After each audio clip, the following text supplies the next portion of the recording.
Friends, welcome to study with Khushi. मैं खुशी देवांगन स्वागत करती हूँ आपका अपने चैनल पे। आज का जो हमारा टॉपिक है वो हिंदी का अगला वीडियो लेक्चर वाक्य के ऊपर होने वाला है। आज हम वाक्य के बारे में पूरे विस्तार से चर्चा करेंगे कि कैसे प्रश्न एग्जाम हॉल में पूछे जाते हैं, वाक्य क्या है, वाक्य की जो वाक्य के प्रकार हैं वो कितने प्रकार के हैं, 3 है या 8 है, किन आधारों पर हम वाक्य का वर्गीकरण करते हैं और कैसे कैसे क्वेश्चन आज तक पूछे गए हैं। लास्ट में कुछ 2-4 क्वेश्चन हम सॉल्व करेंगे ताकि ये समझ में आए कि हाँ वाक्य से ऐसा ही क्वेश्चन पूछा जाता है। और बहुत ईजी सिंपल सा टॉपिक है, आप इसे समझकर ट्रिक से बिल्कुल अच्छे से बना सकते हैं। और ये स्कोरिंग सब्जेक्ट है, इसलिए हिंदी को आप बिल्कुल कंटिन्यू कीजिए। तो ठीक है, फिर आज का वीडियो स्टार्ट करते हैं। पर आज का वीडियो स्टार्ट करने से पहले मैं हमेशा की तरह बस आपसे यही कहना चाहूंगी कि अगर आपको मेरे वीडियोस अच्छे लगते हैं, कंटेंट अच्छे लगते हैं, तो प्लीज़ ज़्यादा से ज़्यादा लोगों तक शेयर कीजिए ताकि मैं भी मोटिवेट हो सकूं आप लोगों के बीच हमेशा ऐसे यूजफुल कंटेंट के साथ हाजिर रहने के लिए। तो ठीक है, फिर आज का वीडियो स्टार्ट करते हैं। तो देखते हैं वाक्य क्या होता है। ये वाक्य तो देखिए, 2 या 2 से अधिक पदों के सार्थक समूह को जिसका पूरा अर्थ निकलता है उसे हम वाक्य कहेंगे। हमने पद पढ़ा है पहले वीडियोस में, संज्ञा, सर्वनाम, विशेषण, क्रिया विशेषण, सभी अव्यय वगैरह सभी चीज़ पढ़ा है हमने। तो 2 या 2 से अधिक जो पद है उसके सार्थक समूह व्यवस्थित रूप से जो जमा हुआ है, क्रम से जमा हुआ है, जिसका पूरा अर्थ निकलता है उसे ही हम वाक्य कहेंगे, है ना। जैसे सत्य कड़वा होता है। सत्य कैसा है भाई? कड़वा है। हमें समझ में आ रहा है इसका अर्थ। सत्य कैसा लग रहा है किसी को भी सुनने में या बोलने में, जैसा भी है, कैसा है? कड़वा है। ठीक है, इस वाक्य का अर्थ निकल रहा है, हम समझ पा रहे हैं। लेकिन अगर मैं इसे कह दूं सत्य होता कड़वा, क्या इससे कोई अर्थ समझ में आ रहा है? कुछ समझ में नहीं आ रहा है, क्रम से जमा हुआ नहीं है, इसलिए इसे हम वाक्य नहीं कहेंगे। ठीक है, क्योंकि इसका अर्थ ही नहीं निकल रहा है। तो सार्थक समूह जो क्रम से जमा हुआ है ना, उसे ही हम कहेंगे वाक्य। इंग्लिश में कहते हैं सेंटेंस, है ना।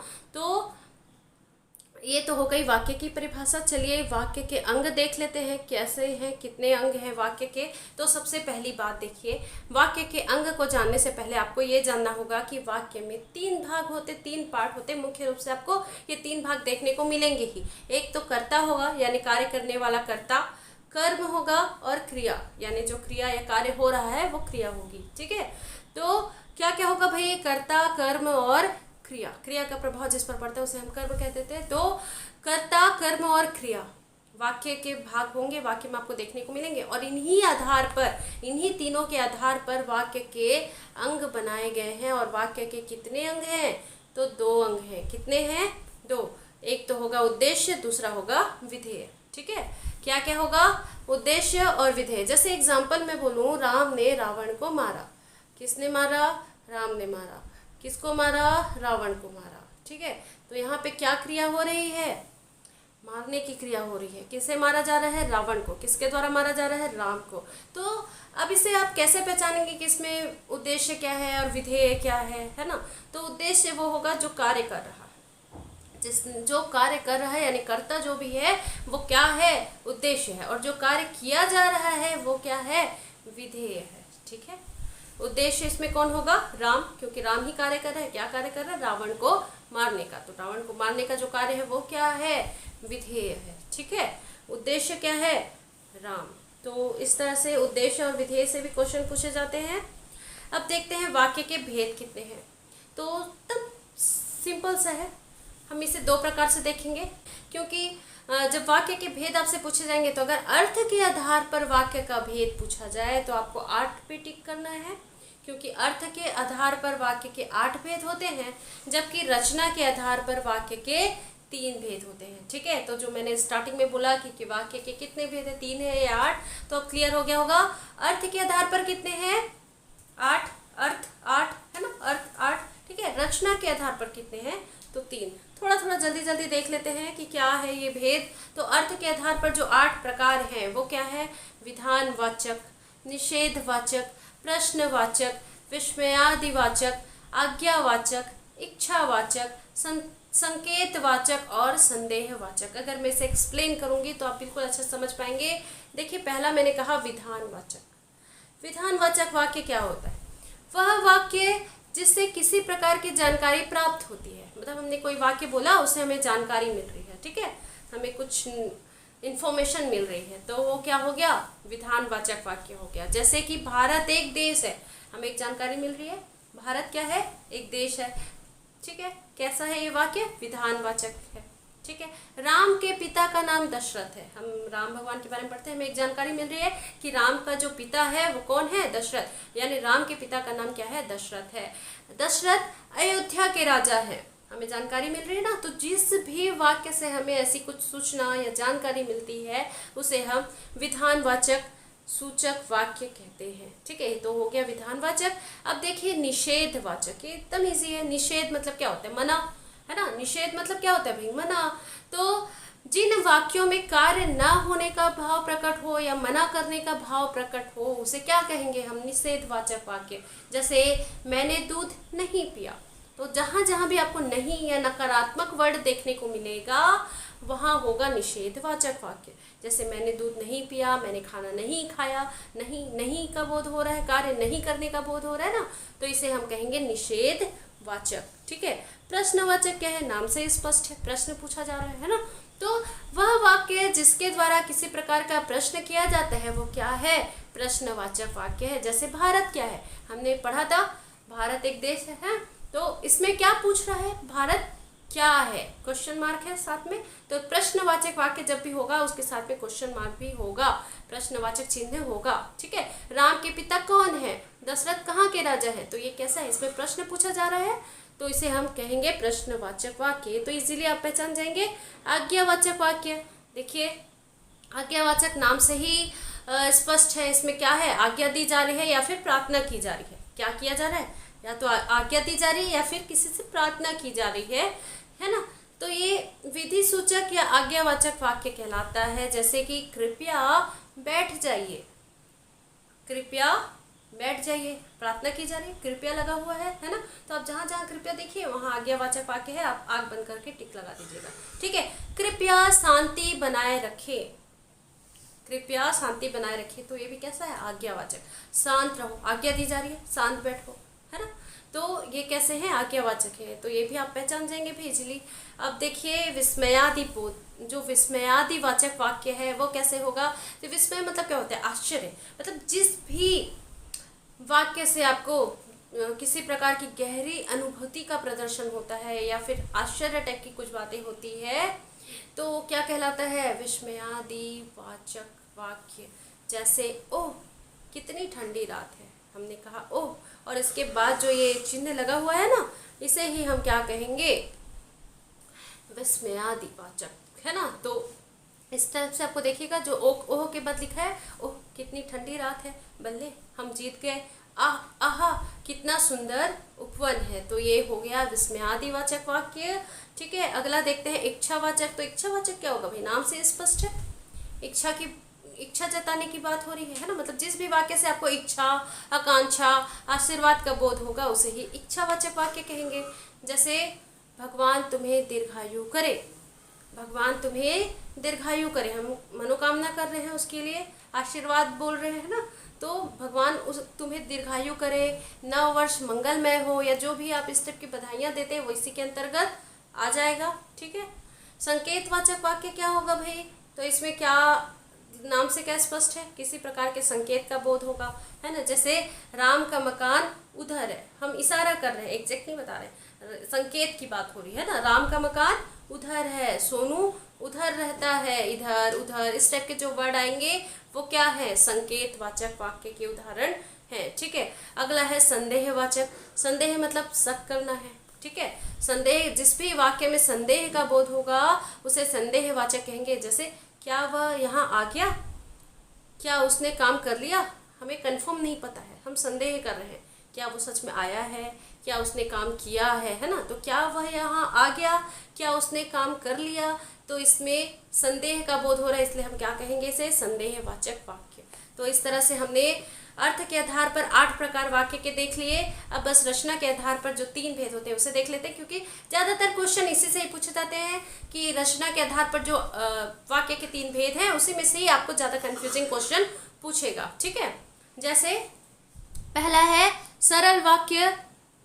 ठीक है, रचना के आधार पर जो 3 भेद हैं वो कौन कौन से हैं? एक तो सरल वाक्य, दूसरा संयुक्त वाक्य और तीसरा मिश्रित वाक्य। ठीक है, क्या क्या बोला मैंने? सरल वाक्य, संयुक्त वाक्य और मिश्रित वाक्य क्या होते हैं भाई? सरल वाक्य, संयुक्त वाक्य और मिश्रित वाक्य। तो देखिए, सरल वाक्य मतलब एकदम सिंपल है। सरल वाक्य मतलब इसमें सिर्फ एक ही क्रिया होगी, एक ही कर्ता होगा, एक ही कर्म, डबल कुछ नहीं होगा, ठीक है। जिन वाक्यों में एक ही उद्देश्य होगा, एक ही विधेय होगा, है ना, एक ही क्रिया होगी, उसे क्या कहेंगे? सरल वाक्य कहेंगे या साधारण वाक्य कहेंगे। जैसे मुकेश पढ़ता है, पढ़ने का काम कौन कर रहा है? मुकेश। क्या कर रहा है? पढ़ता है। राकेश ने भोजन किया, राकेश ने भोजन किया, इसमें एक ही करता है, एक ही क्रिया है ना। तो ये क्या हो गया? साधारण सरल वाक्य, ठीक है। संयुक्त वाक्य कैसा होगा? तो इसमें दो या दो से अधिक सरल वाक्य जुड़े हुए होंगे, है ना। सरल वाक्य जैसे मैंने बोला, मोहन जो है भोजन करता है, या राम खेलता है, या फिर सीता पढ़ती है, ये एक सिंपल सा वाक्य है, सरल वाक्य है। लेकिन अगर मैं कहूँ कि वह सुबह गया और शाम को लौट आया, वह सुबह गया और शाम को लौट आया, अगर मैं सिर्फ इतना कहूँ कि वह सुबह गया, तो ये सरल वाक्य हो गया। लेकिन मैंने इसके साथ शाम को लौट कर भी आया ये भी जोड़ दिया, है ना। दो काम किया उसने, दो बार क्रिया हुई, एक जाने का और एक आने का, है ना। तो इस तरह से आप देखेंगे जो संयुक्त वाक्य है उसमें दो या दो से अधिक क्रिया भी देखने को मिलेगी, है ना। दो या दो से अधिक सरल वाक्य जुड़े होंगे। किससे जुड़े होंगे? तो समुच्चय बोधक अव्यय से, जैसे और से जुड़े हो सकते हैं, पर से जुड़े मतलब या अथवा, ऐसे जुड़े होंगे, है ना। जो इंग्लिश में आप कंजक्शन पढ़ते हैं बिल्कुल वैसा ही, ठीक है। प्रिय बोलो पर सत्य नहीं, असत्य नहीं। क्या बोल रहा है कि प्रिय बोलो, ठीक है, प्यारा प्यारा बोलो, पर असत्य नहीं, झूठ मत बोलो। दोनों एक साथ जुड़ा हुआ है। इसकी तलाशी लो और घड़ी मिल जाएगी। देखो और देखने को मिल रहा है, जैसे महात्मा गांधी ने एक नारा दिया था, करो या मरो। करो और बाद में क्या लगा है? कंजक्शन लगा, या मरो, है ना। तो हम इसे अलग कर सकते हैं, करो, और अगर या को हटाते तो अलग से एक वाक्य बन जाएगा, मरो, है ना। तो ये देखिए, मोहन एक पुस्तक चाहता था, ये एक सरल वाक्य है, और इसके साथ और करके हमने क्या जोड़ दिया?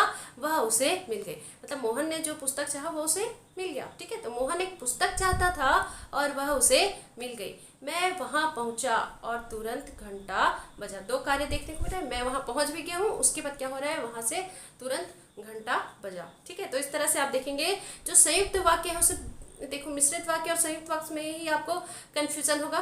तो संयुक्त वाक्य में जब भी आप कंफ्यूज होंगे तो सिंपल सी चीज है, आप देखिए कि आप उसे अलग अलग कर पा रहे हैं। आश्रित नहीं है कोई भी वाक्य एक दूसरे पे, दोनों अलग अलग हैं, बस हमने उसे कंजक्शन या फिर जो समुच्चय बोधक है उसके द्वारा जोड़ दिया है। जैसे और के माध्यम से जोड़ दिया, पर, परंतु, लेकिन, है ना, अथवा, या, इस तरह से, तथा, व, ये जो भी वर्ड है इससे हमने जोड़ दिया है, ठीक है। दोनों वाक्य अलग अलग हो सकते हैं। जैसे वह सुबह गया, ये एक अपने आप में एक वाक्य है, और शाम को लौट आया, तो वह शाम को लौट आया, ये भी एक वाक्य। हमने दोनों को जोड़ दिया और क्या लगा दिया? और के माध्यम से जोड़ दिया, है ना। प्रिय बोलो, एक वाक्य है, हमें कैसा बोलना चाहिए? प्रिय बोलना चाहिए। असत्य नहीं बोलना है ना, असत्य मत बोलो, ये एक अलग वाक्य है, ठीक है। पर हमने इसे जोड़ दिया किसके माध्यम से? पर लगा के, है ना। प्रिय बोलो पर असत्य नहीं। अलग अलग हो पा रहा है, तो जो भी वाक्य आप अलग कर पा रहे हैं और सामने वाले पर कोई इफेक्ट नहीं पड़ रहा है, किसी भी वाक्य पर कोई इफेक्ट नहीं पड़ रहा है, तो वहां पर आपको संयुक्त वाक्य देखने को मिलेगा, ठीक है। अब मिश्रित वाक्य में क्या होगा?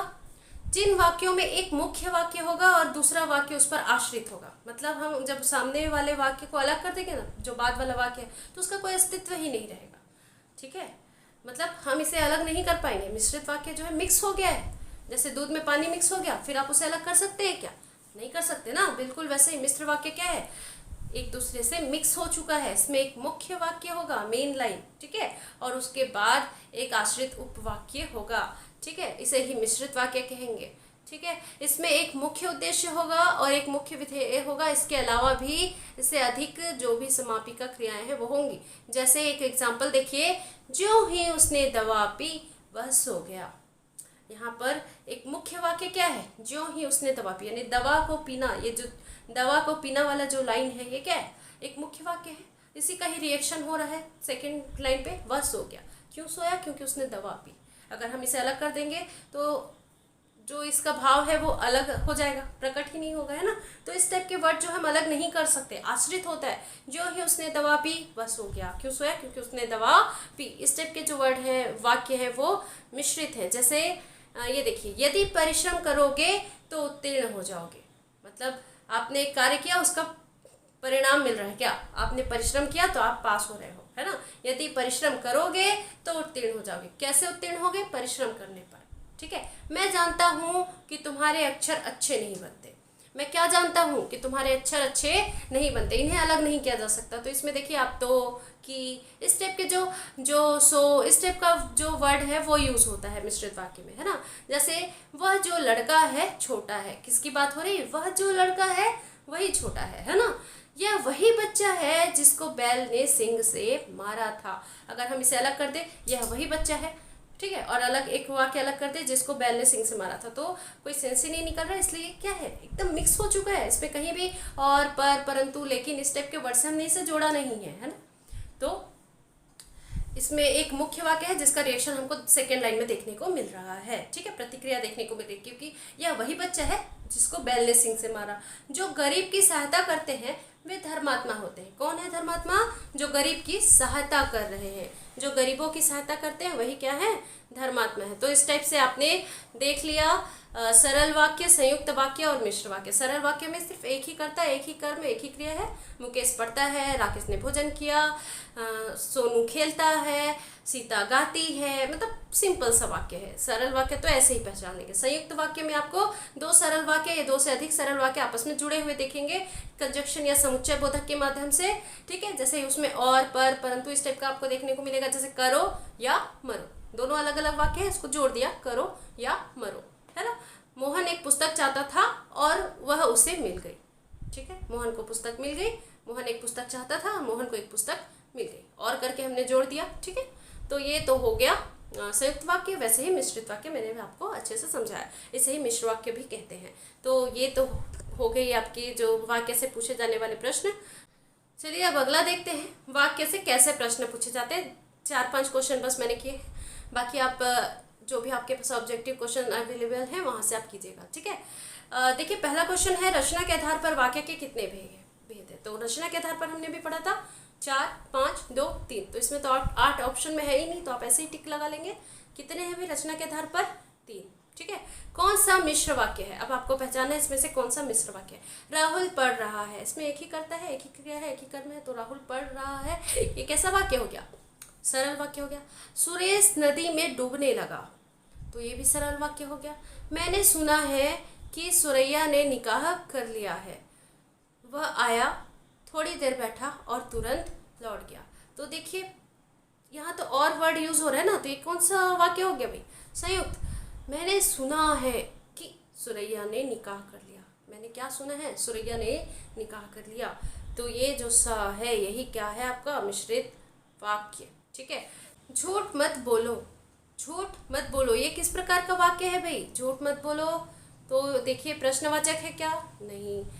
निषेधवाचक है, विधिवाचक है, नकारात्मक है, तो क्या है भाई? निषेधवाचक, मना करने वाला एक बोध हो रहा है ना। मोहन बाजार जा रहा है, इस वाक्य में उद्देश्य क्या है?